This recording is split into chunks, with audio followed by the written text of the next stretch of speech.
ஜனாதிபதி அவர்கள் இங்கே வந்து மாவட்ட செயலகத்திலே டிசிசி மீட்டிங் ஒன்று நடந்தபோது கௌரவ பாராளுமன்ற உறுப்பினர் கஜேந்திரகுமார் அவர்கள் ஒரு கேள்வியை கேட்டார். தையிட்டி சம்பந்தமாக நீங்கள் இன்றைக்கு மறுமொழி சொல்லிட்டு போங்க, என்ன செய்ய போறீங்க, இதுக்கு என்ன தீர்வு?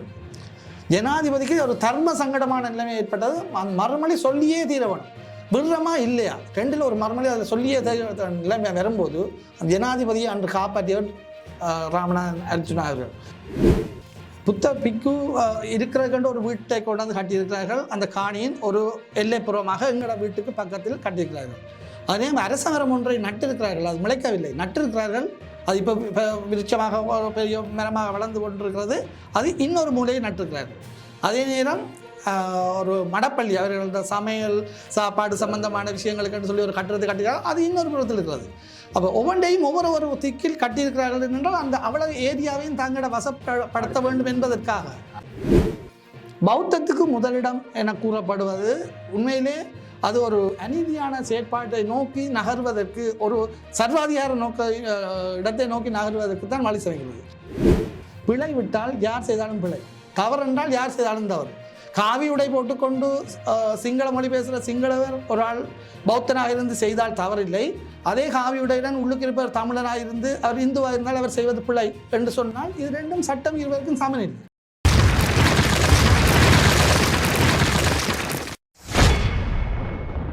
வணக்கம்.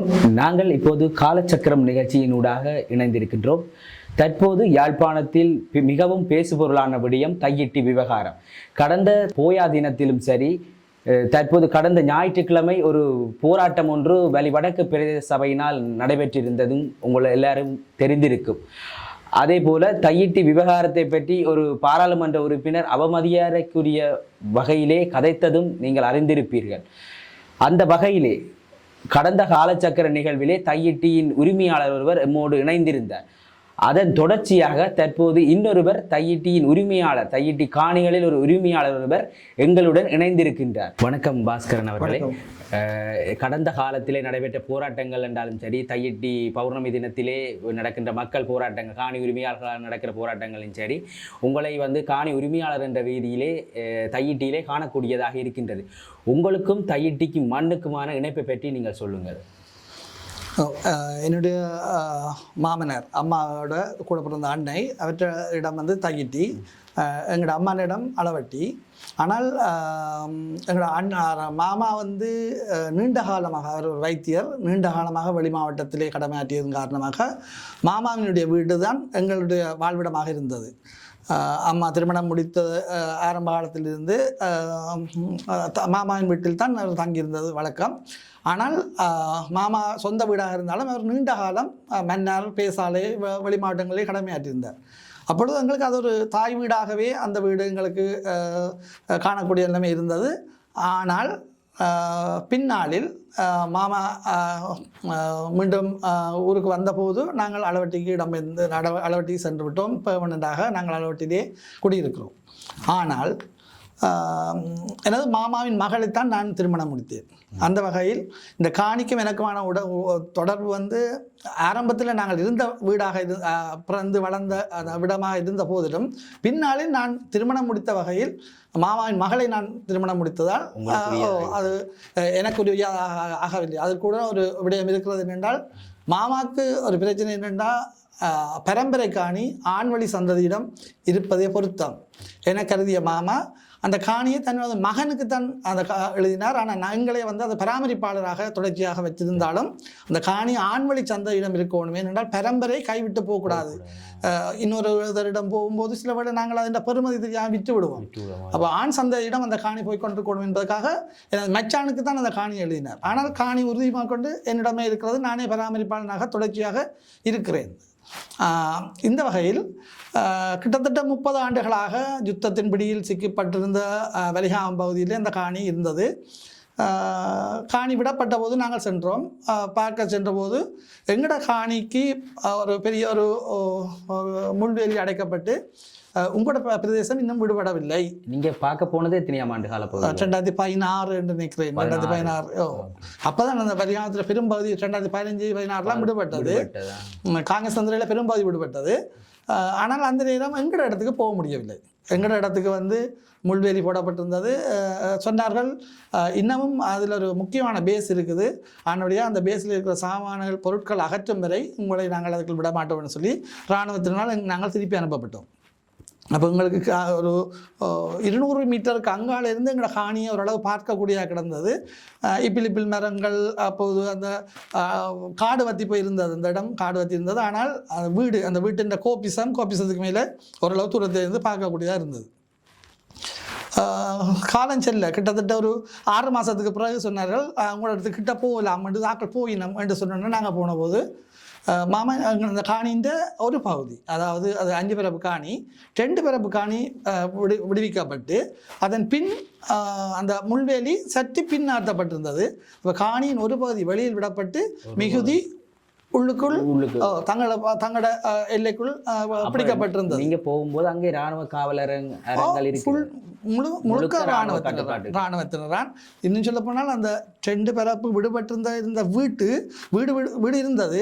அந்த வீட்டுக்குள் இராணுவத்தினர் 7-8 இராணுவ வீரர்கள் தங்கியிருந்தார். விடுபட்ட வீடுகள் விடுபட்ட பின்னர் அப்போ நாங்கள் போனபோது சொன்னார்கள், இல்லை அது வேலி போட்டாச்சு, ஆனால் இன்னும் விடுபடவில்லை. நீங்கள் சென்று பார்த்தால் தெரியும், அந்த விகாரைக்கில் உள்ளிடம் அந்த வாசலுக்கு அடுத்ததாக எங்கட காணி இருக்குது. அந்த உள்ளுக்கு விகாரைக்குள்ள உள்ளதை தாண்டின உடனே எங்கட காணி, அதாவது வீடு இருந்தது, கோபிசத்துக்கு மேலே கூறி எல்லாம் இருந்தது. எங்கள்கிட்ட சொன்னார்கள், அந்த இராணுவத்தில் சொன்னார்கள், இல்லை இது இன்னும் விடுபடவில்லை என்று. அப்போ நாங்கள் சரி 2 கிழமை கழித்து திருப்பி போய் பார்த்தபோது அந்த கோபிசத்துக்கு மேலே இருந்து அவ்வளவும் கலட்டப்பட்டு அது காணாமல் போயிருந்தது. இராணுவத்தினரும் இல்லை. அப்போது அந்த எங்களுக்கு அவ்வளோத்தையும் கலட்டி கொண்டு போகிறதுக்காக தான் அவர்கள் அங்கே இருந்தார்கள். இந்த ரீதியில்தான் அந்த காணின்ற ஒரு பகுதி வெளியிலும் மிகுதி உள்ளுக்கும் அம்பிட்டிருந்தது. நாங்கள் நிறைய முயற்சி செய்தோம். நாங்கள் நில அளவியாளரை கொண்டு உறுதியை கொண்டு போனோம். அந்த காணியை அளந்து சர்வே பிளான் ஒன்று போட்டு பிரதேச சபையில் நாங்கள் பழையபடி பதியணும் என்பதற்காக நாங்கள் சென்றபோது எங்களுக்கு அந்த எங்கள் 2 பரப்பு வெளியில் இருந்தது. மிகுதி காணியை அளப்பதற்கு உள்ளுக்கு செல்ல வேண்டியிருந்தது. இராணுவத்தினர் அதற்கு அனுமதி அளிக்கவில்லை. அவர் சொல்லிவிட்டார்கள், இல்லை நீங்கள் இது கூட தான் என்றக்கு என்ன ஆதாரம் உண்டு. நாங்கள் உறுதியை காட்டினோம், ஆனால் அவரிடம் கையில் கொடுக்கவில்லை, உறுதியை காட்டினோம். காட்டும்போது அவர்கள் கேட்டார்கள், 60ஆம் ஆண்டுக்கு முதல் எழுதின உறுதி இருக்கு. குறிப்பாக ஒரு ஆண்டு கேட்டார்கள். அவர்கள் நோக்கம் என்றால் இடையில எழுதப்பட்ட உறுதியா அல்லது பழைய உறுதியா என்பதை பார்ப்பதுதான் நோக்கமாக இருந்தது. அப்போது நாங்கள் சொன்னோம் 66ஆம் ஆண்டு எழுதப்பட்ட உறுதி, அதுவும் சீதனமாக எழுதப்பட்ட உறுதி. ஆனால் அந்த உறுதியின் தாய் உறுதி 37ஆம் ஆண்டு எழுதப்பட்டது. அதை விட அதிக வருடம் முற்பட்டது. இலங்கை சுதந்திரம் அடைவதற்கு முன்னே இந்த காணி எழுதப்பட்டிருந்தது. அப்போ ஒரு நீண்ட பாரம்பரியத்துக்குரிய அந்த காணி, அதனால் தான் மாமாண்ட இது என்னடா பரம்பரையாக வந்து கொண்டிருக்கிற காணி, அந்த பரம்பரையிட்டே இருக்கணும் என்பதற்காக ஆண் வழியிட்ட குழுக்க வழிகிட்ட காணி. அப்போ இது வந்து நான் சொல்கிறேன், இந்த உணர்வு ரீதியான முக்கியத்துவத்துக்காகத்தான் இதை சொல்கிறேன். அது ஒரு முக்கியமான ஒரு காணி என்றது. இதுக்கு ஒரு மேட்டீடு இல்லை. இது காணி ரைட், இது ஒன்றும் செய்யலாது, உங்களுக்கு வேறு ஒரு காணி தரலாம்னு சொன்னால் அதனை ஏற்றுக்கொள்ளக்கூடிய மனநிலையில் நாங்கள் இல்லை. அது ஒன்றா உணர்வு ரீதியான தொடர்புக்காக நான் சொல்லுவது. இந்த நிலைமையில் தான் இந்த காணி நிலைமைகள் போய்கொண்டிருக்கிறது.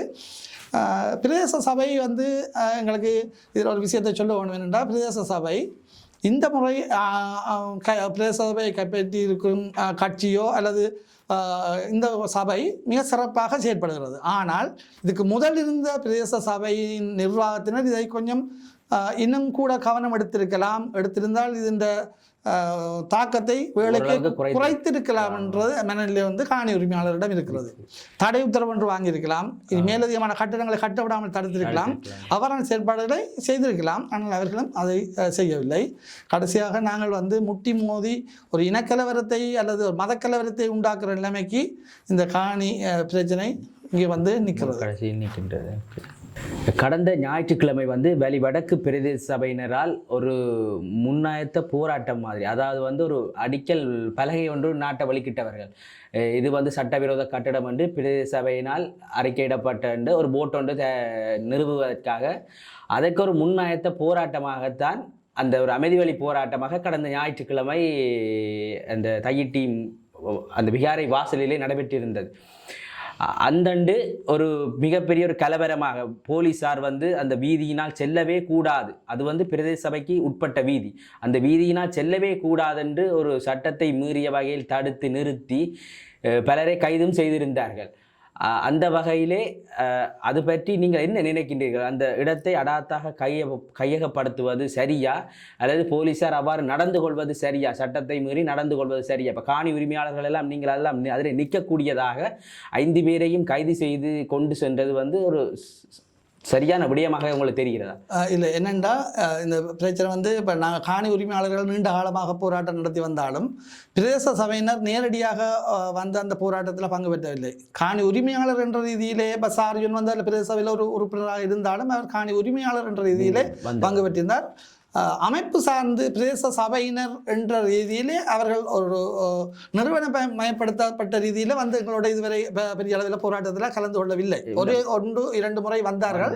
ஆனால் அந்த இது வந்து இந்த போராட்டம் வந்து காணி உரிமையாளர்களுடைய போராட்டத்தை மீறி அவர்களால் பிரதேச சபையினால் செய்யப்பட்ட ஒரு நான் நினைக்கிறேன் அவர்களுக்கு ஒரு பிரச்சனை இருந்தது. இது சட்டவிரோத விகாரை என்பது ஒரு சபையிலே ஒரு தீர்மானமாக நிறைவேற்றினார். கடந்த அந்த போராட்டத்துக்கு முதல் நடந்த சபை கூட்டத்திலே காணி உரிமையாளர் சாருஜனன் அவர் வந்து வலிவடக்கு பிரதேச சபை உறுப்பினர். அவரால் ஒரு பிரதேச சபை பிரேரணை ஒன்று கொண்டு வரப்பட்டிருந்தது. இது ஒரு சட்டவிரோத கட்டிடம், இதற்கு அனைத்து உறுப்பினர்களும் ஆதரவு தர சொல்லி அந்த வகையிலே தேசிய மக்கள் சக்தி அரசாங்கத்தினுடைய உறுப்பினர்களும் சேர்ந்தேதான் இதற்கு ஏகமனதாக நிறைவேற்றப்பட்டது.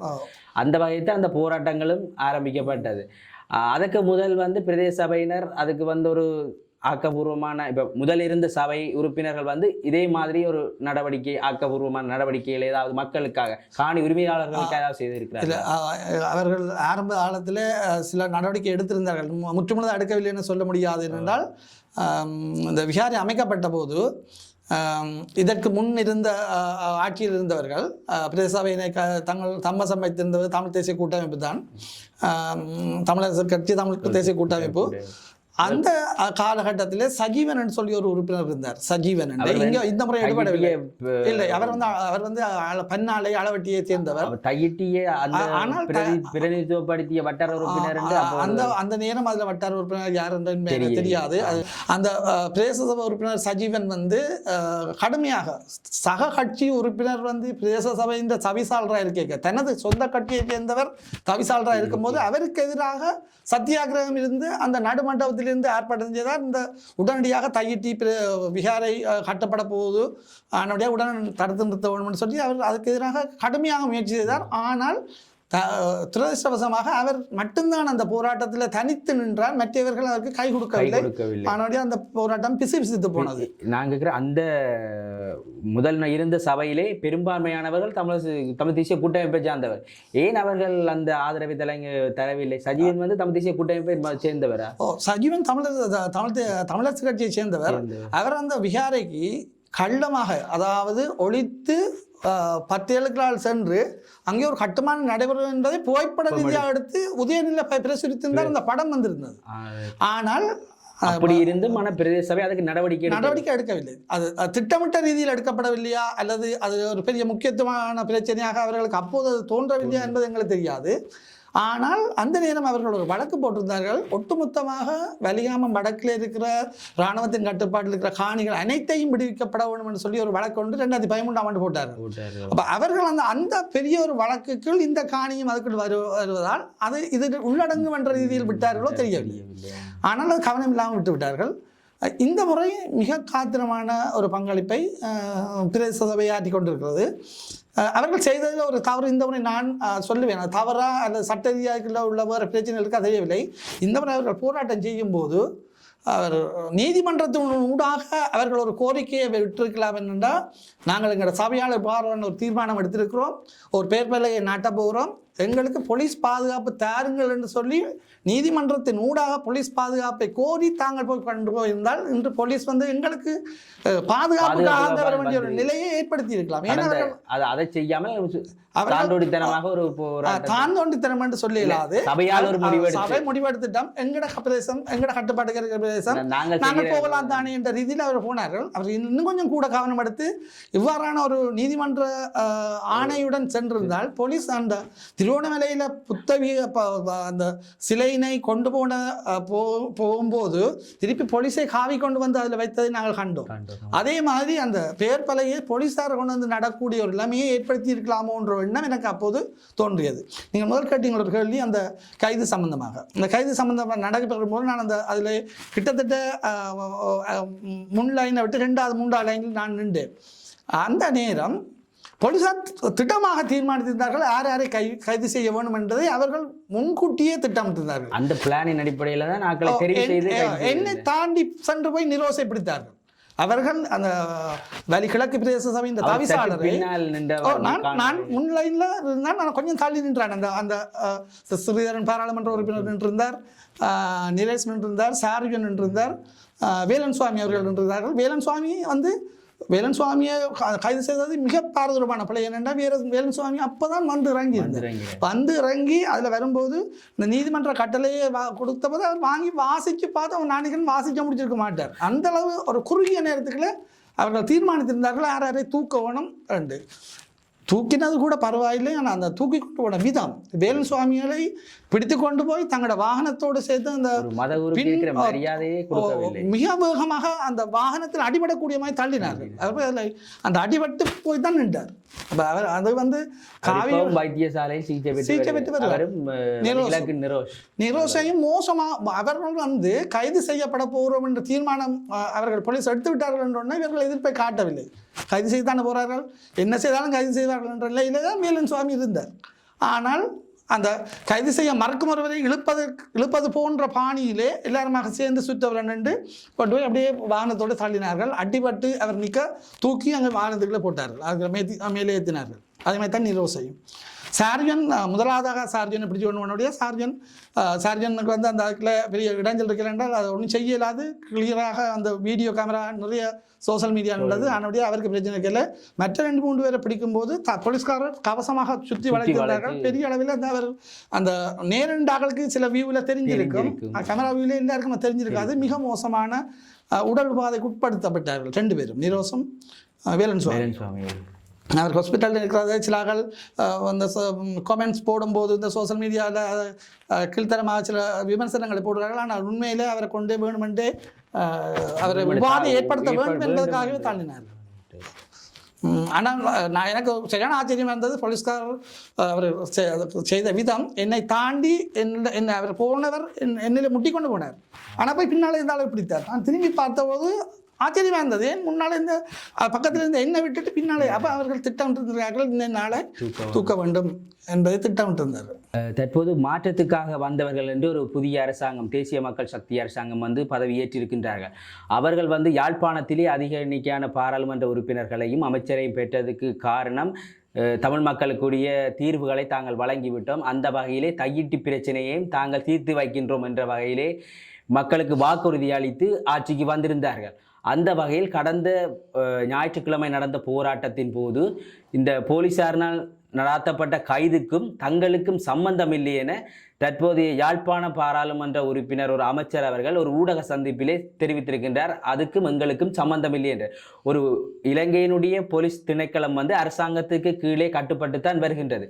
அவ்வாறு இருக்கையில் இவ்வாறு ஒரு அரசாங்க அமைச்சர் அந்த கைதுக்கும் தங்களுக்கும் சம்பந்தம் இல்லை என்று சொல்வது ஏற்புடையதானதாக இருக்கின்றதா, அல்லது தையிட்டி மக்களுடைய பிரச்சனையை நாங்கள் தீர்த்து வைத்திருக்கின்றோம் என்று சொல்வது உங்களால் ஏற்றுக்கொள்ளக்கூடியதாக இருக்கின்றதா? காணி உரிமையாளர் என்ற ரீதியில் அவர் சொல்வது சரியாக இருக்கின்றதா? உங்களுடைய நிலைப்பாடு என்ன? இல்லை, அவர் சரியான தகவல் ஒரு அமைச்சருக்கு கிடைக்கவில்லையோ என்று எனக்கு என்ன தோன்றுகிறது. போடப்பட்ட வேலைகள் அவ்வாறே இருக்கிறது. எவரும் அந்த பாதையை தாண்டி உள்ளுக்கு போகலாது இன்று வரை, இப்போ வரை. ஆனால் அவர் சொல்லியிருக்கிறார் தீர்வு ஒன்று நானும் இன்று வரும்போது பார்த்தேன் தீர்வு ஒன்று வழங்கப்பட்டு விட்டதாக அவர் சொல்லியிருந்தார். அது முற்றிலும் பிழையான ஒரு கூற்று.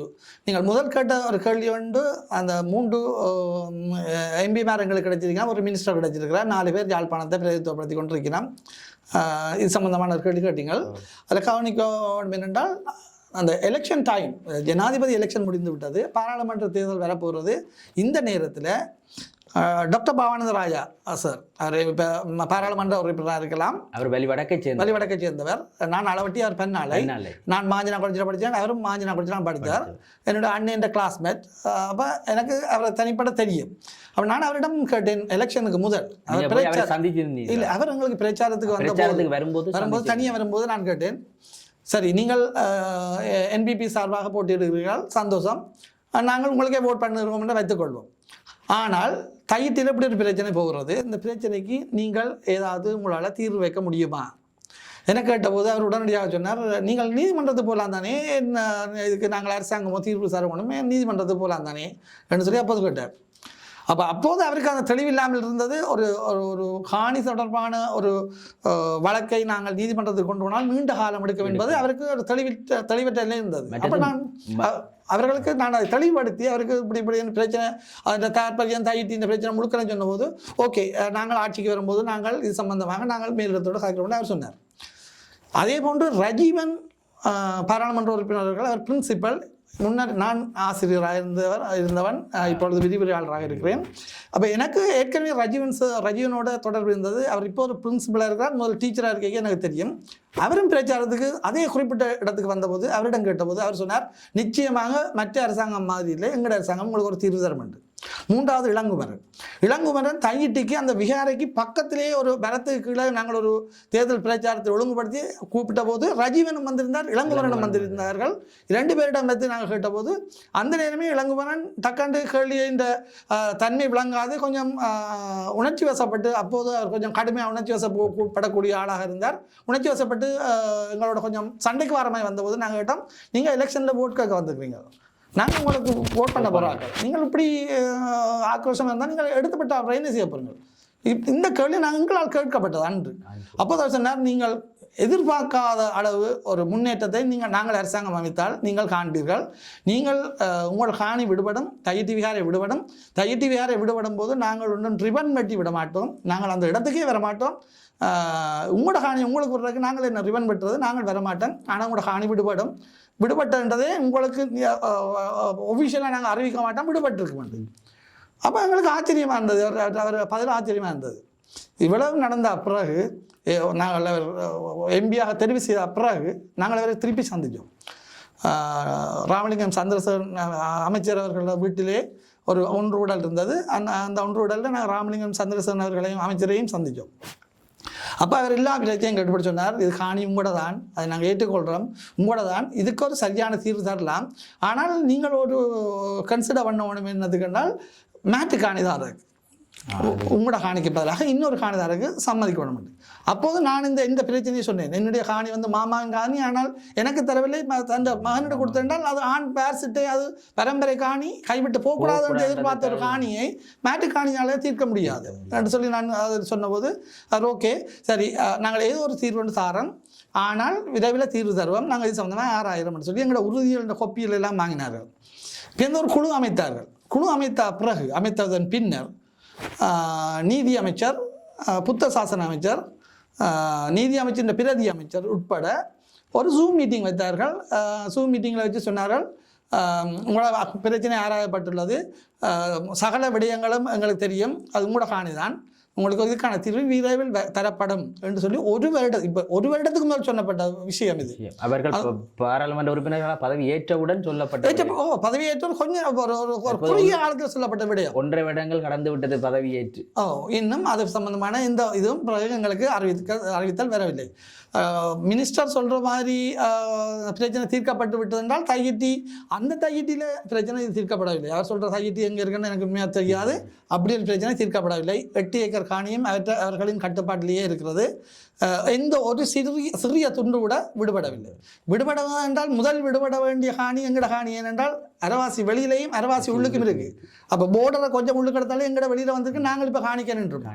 ஆனபடியாக அந்த தவறான கூட்டு ஒன்று, ஏன் அவர் அவ்வாறான கூட்டை சொன்னார் என்பது எங்களுக்கு தெரியாது. அல்லது சில வேளை அவர்களால் புத்தபிக்கு அது சொல்லப்பட்டு அவர் அதை இன்னும் நிறைவேற்றாமல் இருக்கிறாரோ என்பது தொடர்பாக எங்களுக்கு தெரியாது. அது அமைச்சர் தான் அதை உறுதிப்படுத்த வேண்டும், தெளிவுபடுத்த வேண்டும். மற்றது இந்த விகாரையினுடைய விகாராதிபதி சொல்லியிருக்கிற 8 ஏக்கர் காணியிலே தற்போது 2 ஏக்கர் விடுவிக்கப்படுவதாக கூறியிருந்தார். அவ்வாறு விடுவிக்கப்படுமாக இருந்தால் உங்களுடைய காணிகளும் அதுக்குள் வருமா, அல்லது அந்த விடுவிக்கப்படாதவர்களுக்கு என்ன மாற்றீடாக அவர்கள் செய்வார்கள்? இல்லை, இதில் ஒரு நீங்கள் நேராக போய் அங்கே பார்த்தா தெரியும். அல்லது நான் சொல்கிறேன், அதில் தாற்பயம் என்னென்றால், புத்த பிக்கு இருக்கிறதுக்கு ஒரு வீட்டை கொண்டாந்து கட்டியிருக்கிறார்கள். அந்த காணியின் ஒரு எல்லைப்புறமாக எங்களோட வீட்டுக்கு பக்கத்தில் கட்டியிருக்கிறார்கள். அதே அரசமரம் ஒன்றை நட்டிருக்கிறார்கள். அது முளைக்கவில்லை, நட்டிருக்கிறார்கள். அது இப்போ விருட்சமாக பெரிய மரமாக வளர்ந்து கொண்டிருக்கிறது. அது இன்னொரு மூலையை நட்டிருக்கிறார்கள்.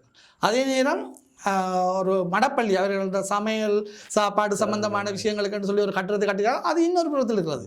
அப்போ ஒவ்வொன்றையும் ஒவ்வொரு திக்கில் கட்டியிருக்கிறார்கள் என்றால் அந்த அவ்வளவு ஏரியாவையும் தங்களோட வசப்படுத்த வேண்டும் என்பதற்காக அதை நோக்காக கொண்டுதான் கட்டப்பட்ட 3 தொடக்கம் 4 பரப்பு காணிகள் தான் விகாரை இருக்கிறது. விட வேண்டும் என நினைத்தால் அந்த 3 தொடக்கம் 4 பரப்பு காணியை, அந்த விகாரை அமைந்திருக்கிற பிரதேசத்தை மட்டும் வைத்து கொண்டு ஏனைய பகுதியை உடனடியாக விடலாம். அதுக்கு யாருடைய அனுமதியும் தேவையில்லை. அந்த புத்தபிக்கு நினைச்சால் எனக்கு விகாரை காணும், நான் சேவையாற்ற வந்தவன், மக்களுக்காக நான் பௌத்த மதத்தை சேர்ந்தவன், நான் அங்கே கோயிலேயே நான் என்னுடைய காலத்தை கழிப்பேன் என்று நினைத்து சேவையாற்ற உண்மையிலே வந்திருந்தால் அங்கே இருந்து கொண்டு ஏனைய காணியை விடலாம். ஆனால் இது காணியை விடுவதை நோக்கமாக கொண்டு செய்யப்படுவதில்லை, காணியை பிடிப்பதை நோக்கமாக கொண்டு திக்கு திக்காக ஒவ்வொரு இடத்திலே ஒவ்வொரு நிலையத்தை அமைத்திருக்கிறார்கள். அவர்கள் அமைத்த அந்த திக்கு திக்கான நிலையங்கள் ஒவ்வொரு காணிக்குள்ளேயும் வெவ்வேறு ஆக்கண்ட காணிகள் தான் இருக்கிறது. அப்போ அதனால அவர்கள் அமைக்க வந்தது எல்லாட்ட காணியும் ஒரே அடியாக அவளத்தையும் சேர்த்து ஒரு எல்லை போடும்போது அவர்கள் சொல்கிறார்கள் 2 ஏக்கர் விடுறேன். நான் நினைக்கிறேன் அந்த முள்ளுவேலியில் இருக்கிற இதை ஒரு 2 அடி 3 அடி உள்ளுக்கு எடுக்கும்போது சில வேளை அந்த 2 ஏக்கர் கணக்கு வரலாம். ஒருவருக்கு முழுமையாக காணி போய் சேராது. பாராளுமன்ற உறுப்பினர் ராமநாதன் அர்ச்சுனா அவர்கள் கடந்த சில வாரங்களுக்கு முதல் தையிட்டி விகாரின் உரிமையாளர்கள் என்று ஒரு 3 பேரை கூட்டிக் கொண்டு போய் விகாராதிபதியோடு உரையாடி இந்த தையிட்டி பிரச்சனைக்கு தாங்கள் தீர்வு வாங்கி தருவதாக ஊடகங்களிலே தெரிவித்திருந்தார். அதே போல எங்களுடைய போராட்ட நேரங்கள் தையிட்டி காலத்திலே கடந்த ஞாயிற்றுக்கிழமை நடந்த போராட்ட நேரத்திலேயும் சரி, அவர் அந்த விகாரை அடியிலே வந்திருந்து கொண்டு ஏன் இங்கே சேவை இல்லாமல் போராடுகிறீர்கள், உறுதி இருந்தால் நீங்கள் போய் வழக்கு போடலாமே, ஒரு தட்டையும் உறுதி இல்லை, இவர்கள் அரசியல் செய்து கொண்டிருக்கிறார்கள் இந்த போராட்டத்திலே, எங்கட யாழ்ப்பாணத்துக்கு ஸ்விம்மிங் பூல் அப்படியான அபிவிருத்தியில் கேட்டு பெறதை விட்டுட்டு சும்மா விகாரைக்கு அடிபட்டு கொண்டிருக்கிறீர்கள். மற்றது இந்த விகாரைக்கு அடிபடணும்னா நல்லூர் கோயில் வரைக்கும் எல்லாத்துக்கும் பிரச்சனை இருக்குது, அப்படின்னா நல்லூர் கோயிலையும் அகற்றுவீர்களோ என்ற மாதிரியான துணிப்பொருளை உரையாற்றி இருந்தார். அவர் உரையாற்றுவது எங்களுடைய போராட்டங்களை மலினப்படுத்துவதாகவும் எங்களுடைய தாற்பயங்களை அறியாமலும் அவர் உரையாற்றுவதாக கடந்த சில நாட்களாக ஊடகங்கள் வாயிலாகவே நாங்கள் அறிந்து கொள்ளக்கூடியதாக இருக்கின்றது. இவ்வாறான ஒருவர் இப்படியான ஒரு கருத்தை, போராட்டத்தை, உங்களுடைய தையிட்டி மக்களுடைய போராட்டத்தை மலினப்படுத்துவதாக கருத்து தெரிவித்திருப்பது உங்களுடைய போராட்டத்தின் வீரியத்தை எவ்வளவு தூரம் பாதிப்படைய செய்கின்றது. இதனால் நீங்கள் அந்த போராட்டம் போது உங்களுக்கு என்னென்ன இன்னல்கள் இவருடைய கருத்துக்களால் எதிர்கொள்ளப்படுகின்றது என்பது பற்றி உங்களுடைய கருத்து என்னென்றால், உண்மையாக நான் சுருக்கமாக சொல்லப்போனால், நாங்கள் சாக்கடையை கண்டால் விலத்தி செல்வது எனது வழக்கம். அது கல்லறிந்தால் அது தெரிச்சால் எங்களுக்கு தான் வணக்கம். அதனுடைய நாங்கள் அதை விலத்தி செல்வது தான் எனது வழக்கம். ஆனால் தவிர்க்க முடியாமல் நீங்கள் கேட்ட கேள்விக்கு சில மறுமொழியை சொல்ல வேண்டியிருக்கிறது. 3 பேரை கூட்டி சென்றிருந்தார் அந்த காணி சம்பந்தமாக. இந்த 3 பேரில் ஒரு ஆள் ஒரு நீங்கள் பார்த்துருப்பீர்கள், ஒரு இளைஞர் ஒரு ஆளும் 2 பேர் வயது போனார்கள். அந்த இளைஞரும் அதை ஒழுங்குபடுத்தியது. அவர் எனக்கு ஃபோன் பண்ணி கேட்டார், இப்படி நான் போகிறேன்ட்ட பாராளுமன்ற உறுப்பினர்கிட்ட போய் என்ன வழியென்று கேட்க போகிறேன், நீங்களும் மாறீங்களாண்டு. நான் சொன்னேன், நீங்கள் வேறு பக்கத்தால் முயற்சி எடுக்கிறது பாராட்டத்தக்கது, ஆனால் நீங்கள் தெரிஞ்செடுத்திருக்கிற ஆள் பிழையானால் ஆனபடியாக நான் இதுக்கு வேற இல்லை என்று சொல்லி நான் தெளிவாக சொல்லியிருந்தேன். எனக்கு ஃபோன் பண்ணி கேட்டிருந்தார். நான் போகிற அப்போ எங்களுக்கு அது தெரியாது. பௌத்த பிக்கிட்ட போய் பிக்கூட போய் கலைக்க போயினோம்ன்றது எங்களுக்கு தெரியாது. ஏதோ ஒரு முயற்சி ஒன்று எடுக்க நான் சொன்னேன், நீங்கள் ஏதோ ஒரு பக்கத்தால் நான் நினைச்சேன் பாராளுமன்றத்துக்கு இந்த பிரச்சனையை கொண்டு போகிற சம்பந்தமாக தான் அவர் முயற்சி எடுக்கிறேன்னு நான் நினைத்தேன். ஆனால் அவர் தனது அரசியலுக்காக அதை பயன்படுத்துவார்னு எனக்கு தெரியாது. நான் போகவும் இல்லை. அந்த 3 பேரில் 2 பேர் கடைசியான அந்த போராட்டத்துக்கு வந்தார்கள். அந்த வயது போன 2 பேரும் வந்தார்கள். அவர் சொன்னார்கள், ஏதோ ஒரு முயற்சி ஒன்று நடக்குது, நான் கொண்டு போனால் நாங்கள் தெரியாது, போனால் அப்புறம் தெரியும், இப்படி இதை இவ்வளோ கொச்சப்படுத்திவிடணும் எனக்கு தெரியாதுன்னு சொல்லி ஏனே 2 பேரும் சொன்னார்கள். அந்த இளைஞர் சங்கடம் கருதியோ என்னவோ அவர் அந்த கடைசியான அந்த போராட்டத்துக்கு அவர் வரவில்லை. இதுதான் நடந்தது. ஆனால் எங்களோட போராட்டத்தின் வீரியத்தன்மையை குறைப்பதற்காக பழைய ஒரு கதையுடைய சொல்ல வேண்டிய தேவை இருக்கிறது. ஜனாதிபதி அவர்கள் இங்கே வந்து மாவட்ட செயலகத்திலே டிசிசி மீட்டிங் ஒன்று நடந்தபோது கௌரவ பாராளுமன்ற உறுப்பினர் கஜேந்திரகுமார் அவர்கள் ஒரு கேள்வியை கேட்டார். தையிட்டி சம்பந்தமாக நீங்கள் இன்றைக்கு மறுமொழி சொல்லிட்டு போங்க, என்ன செய்ய போறீங்க, இதுக்கு என்ன தீர்வு? ஜனாதிபதிக்கு ஒரு தர்ம சங்கடமான நிலைமை ஏற்பட்டது. அந்த மறுமொழி சொல்லியே தீர வேணும், விடுறமா இல்லையா, ரெண்டில் ஒரு மறுமொழி அதில் சொல்லியே நிலைமை வரும்போது அந்த ஜனாதிபதியை அன்று காப்பாற்றியவர் ராமநாதன் அர்ஜுனா அவர்கள். அவர் இடையில புகுந்து அதுக்கு விகாரம் உடைக்கிறாது விகாரக்காக இருக்கிறீங்களன்னு சொல்லி கஜேந்திரகுமார் பொன்னம்பலம் அவர்களையும் தாழ்த்தி ஜனாதிபதியை பவ்யமாக காப்பாற்றி அந்த இடத்தில் அவர் மறுமொழி அவர் அதோடு அவர் மிக இக்கட்டான நிலைமையில் இருந்தவரை காப்பாற்றியிருந்தார் அன்றைக்கு ராமநாதன் அர்ஜுனா. இன்றும் இந்த பிரச்சனை வந்து பூதாகரமாக கிளம்பி கொண்டிருக்கிறது. பல்கலைக்கழக மாணவர் ஒன்றியம் வந்து இந்த பிரச்சனையில் தாங்கள் நேரடியாக பங்கு பெற்றுவதற்கு தீர்மானிச்சிருக்கு. இதுகளெல்லாம் கதை மெல்ல வெளியில் வரும்போது அவருக்கு தெரிந்து விட்டது பிரச்சனை கொஞ்சம் பெருசாக போகுது, பிரச்சனை தீரப்போகுது. ஆனால் நான் இடையில் போய் இதை கொஞ்சம் பிளாக் பண்ணணுமென்ற எண்ணத்தோடு இந்த முயற்சியை அவர் செய்து இப்போ நயினாதீவு விகாராதிபதி சொல்லியிருக்கிறார். அது அந்த மக்களின் காணி மக்களுக்கு தான் அதை விட வேணும். அந்த திஸ்ஸ விகாரை இருந்த காணி வந்து தன்னுடைய காணி, என்னுடைய காணிக்க நான் அந்த விகாரை கட்டப்படாத காரணத்தால் பொதுமக்கள் இந்த காணிக்க கொண்டே கட்டியிருக்கிறது. ஒரு விகாரை கட்டுவதற்கு ஒரு பௌத்த பிக்கு நயினாதீவு விகாராதிபதி விடவில்லை. அது என்னுடைய காணி, நீங்கள் கட்டலாது. அப்போ அவர் சொல்கிறாருன்னா சரி ஓகே, நாங்கள் எங்களோட காணிக்க வந்து நான் எந்த காணியை நான் தாரேன் யாருக்கு, அந்த விகாரை கட்டப்பட்டிருக்கிற இடத்துக்கு யார்கிட்ட காணிக்குரியதோ அந்த காணிக்குரிய காணியை தன்னுடைய காணியை கொடுத்து அதை நாங்கள் மாற்றீடு செய்வோம். ஆனால் அந்த விகாரியை தன்னுடைய பெயருக்கு எழுதணும். ஏனென்றால் திஸ்ஸ விகாரை எனக்கு உரிமையானது. அப்போ பௌத்த பிக்கூராலே தன்னுடைய காணிக்கில் இன்னொரு விகாரை கட்டுவதை விரும்பவில்லை, அனுமதிக்கவில்லை. அப்போ எங்களோட காணிக்கல நாங்கள் பௌத்தரும் இல்லை, நாங்கள் இந்துக்கள். எங்களுக்கு நாங்கள் அப்படி தேவையில்லை, எங்களோட காணியை ஒரு விகாரை கட்டுவதற்கு கொடுக்க வேண்டிய தேவை எங்களுக்கு இல்லை. ராமநாதன் அர்ஜுனா வந்து இன்னொரு பேட்டியில் சொல்லியிருக்கிறார், எந்த காணிக்கை வந்து விகாரை கட்டட்டும், நான் எல்லாத்தையும் புட்டிங்க எறிஞ்சு நான் தனியை நின்று உடைப்பேன். அப்போ உங்களோட காணிக்கில் விகாரை கட்டினா நீங்கள் உடைப்பீங்கள், எங்களோட காணிக்கை கட்டினா கட்டியாச்சு இனி உடைக்கிறார். எனக்கு இதில் ஒரு மாற்று கருத்து இருக்குது. இது சொல்லக்கூடிய கருத்தா என்பது எனக்கு தெரியவில்லை. பௌத்தத்துக்கு முதலிடம் என கூறப்படுவது உண்மையிலே அது ஒரு அநீதியான செயற்பாட்டை நோக்கி நகர்வதற்கு, ஒரு சர்வாதிகார இடத்தை நோக்கி நகர்வதற்கு தான் வழி செய்கிறது. பிழை விட்டால் யார் செய்தாலும் பிழை, தவறு என்றால் யார் செய்தாலும் தவறு. காவி உடை போட்டுக்கொண்டு சிங்கள மொழி பேசுகிற சிங்களவர் ஒரு ஆள் பௌத்தனாக இருந்து செய்தால் தவறில்லை. அதே காவி உடையுடன் உள்ளுக்கு இருப்பவர் தமிழனாக இருந்து அவர் இந்துவாக இருந்தால் அவர் செய்வது பிழை என்று சொன்னால் இது ரெண்டும் சட்டம் இருவருக்கும் சமன் இல்லை.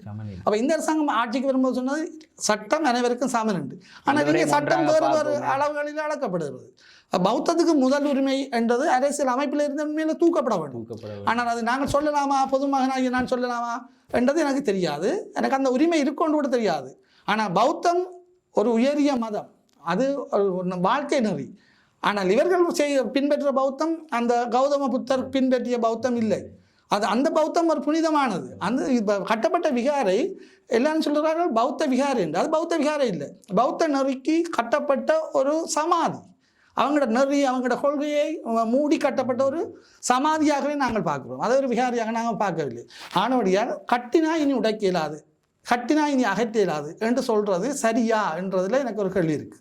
இப்போ எங்கட வீட்டில் கொண்டாந்து திடீரென்று இரவு கொண்டாந்து ஒரு புத்தர் சிலையை வச்சுட்டு நாங்கள் காலைக்கடை செல்லும்போது இல்லை இன்றைக்கு நீங்கள் இங்கே வர இயலாது, புத்தர் சிலை வச்சிருக்கு, வச்சாச்சு நீ எடுக்க இயலாது, நீங்கள் வேறு இடத்த பாருங்கன்னு சொல்லலாமா? விகாரி என்றால் எங்கும் வைக்கலாமா? அதுக்கொண்டு ஒரு புனிதம் இருக்குல்ல. பௌத்த மதம் கௌதம சித்தார்த்தரை ஒரு ஒரு கௌதம புத்தராக்கியது அவர் வைத்த வாழ்க்கை நெறி, அவருடைய போதனைகள். அவர் அவருடைய சொந்த பிள்ளையை, பிறந்த பிள்ளையை முகத்தை கூட பார்க்காமல் சந்நியாசம் பூண்டவர் சித்தார்த்தர். அதான் கௌதம புத்தராகிறார். ஆனால் இங்கே அவ்வாறு எல்லாத்தையும் துறந்து ஒரு ஒரு துறவரத்துக்கு சென்ற ஒருவருக்கு இங்கே களவெடுத்து விகாரை கட்ட வேண்டிய தேவை இந்த சொன்னது சொல்லப்பட்டது யார் சொன்னார்? இவர் சொன்னாரா? கௌதம புத்தர் சொன்னாரா? அப்போ இங்கே நடப்பதும் இந்த பௌத்தத்தின் கொள்கைக்கும் இங்கே நடக்கிறதுக்கும் நிறைய முரண்பாடுகள் இருக்கிறது. உங்களுக்கு இங்கே கேட்ட இன்னொரு கேள்விக்கான விடை, ஒரு தட்டை உறுதி இல்லையென்று அர்ஜுனா ராமநாதன் சொல்லியிருக்கிறார், எல்லாம் வெளிப்படுத்தல் உறுதி, எல்லாம் கள்ள உறுதி வச்சுக்கிறாங்க, இவங்க வச்சிருக்கிறவங்களுக்கு கள்ள உறுதி. நான் இந்த உறுதியை வேணும்னு உங்களுக்கு காட்டுகிறேன், ஆனால் இதில் இருக்கிற சில இலக்கங்களை கூற முடியாத நிலையில் இருக்கிறேன். நீங்கள் பார்த்து வேண்டாம், உறுதிப்படுத்தலாம், இது ஒரிஜினல் உறுதியோ இல்லையன்றதை உறுதிப்படுத்தலாம். நான் அதை காட்டுகிறேன். எந்த அளவுக்கு அந்த இலக்கங்கள் வெளியில் வருவது சரியோ தெரியாது என்றாலும் சொல்லுகிறேன். இந்த உறுதி வந்து எனது அத்தை, அதாவது என்னுடைய மாமாவுக்கு சீதனமாக வழங்கப்பட்ட காணியின் உறுதி. ஒரிஜினல் உறுதி 66ஆம் ஆண்டு அவருக்கு திருமணம் நடைபெற்றது. 66ஆம் ஆண்டு அவர்களுக்கு சீதனமாக வழங்கப்பட்டது இந்த காணி. இந்த 66ஆம் ஆண்டு வழங்கப்பட்ட காணி எப்படி வழங்கப்பட்டா, 1937ஆம் ஆண்டு இந்த குறித்த அந்த மாமாண்ட வைஃபுண்ட அம்மாவுக்கு சீதனமாக வழங்கப்பட்டது 37ஆம் ஆண்டு. அப்ப இந்த அவருடைய மாமியாருக்கு வழங்கப்பட்ட சீதனம். என்னுடைய மாமியாருக்கு வழங்கப்பட்ட சீதன காணியின் உறுதி தான் இது. அந்த அவாக்கு வழங்கப்பட்டது அவன் தாயுடைய, அவன் தாய்க்கு எப்ப திருமணம் நடந்ததுன்னா 37ஆம் இலங்கை சுதந்திரம் அடைய முதலே இந்த உறுதி இருக்கிறது. 37ஆம் ஆண்டு என்றால் 1937ஆம் ஆண்டு இலங்கை சுதந்திரம் அடைய முதல் வந்த ஒரு உறுதியை கள்ள உறுதி என்று சொன்னா, அப்போ இவர் வந்து இது சம்பந்தமான இந்த விகார சம்பந்தமான இந்த காணி சம்பந்தமான நீள அகலங்கள் ஆழங்களை பற்றின எந்த புரிதலும் இல்லை. அவருக்கு பரப்புக்கும் ஏக்கருக்கும் உள்ள வித்தியாசமே தெரியாமல் இருந்தால் நீங்கள் அந்த முதல் பேட்டியில் பார்த்தீங்கன்னா தெரிஞ்சிருக்கும். அவருக்கு பரப்பண்டா என்ன ஏக்கரண்டா என்னன்றது தெரியாது. 8 ஏக்கரை தான் பிக்கு வச்சிருக்கிறாராம். 8 ஏக்கரை வச்சு ஒன்று மிச்சத்தை விடட்டும், 20 ஏக்கர் பிடிச்சு வச்சிருக்கல, மிச்சம் 12 ஏக்கர் பிடிக்கணும் தானே அவர் சொல்றார். ஆனால் உண்மையிலே பிடிக்கப்பட்டிருக்கிற கணக்கு வந்து 8 ஏக்கர் காணி தானே அவர் பிடித்தே வைத்திருக்கிறார். மிச்ச காணியை பிடிக்கிறதுக்கு உத்தேசித்திருக்கிறார், பிடிக்கவில்லை.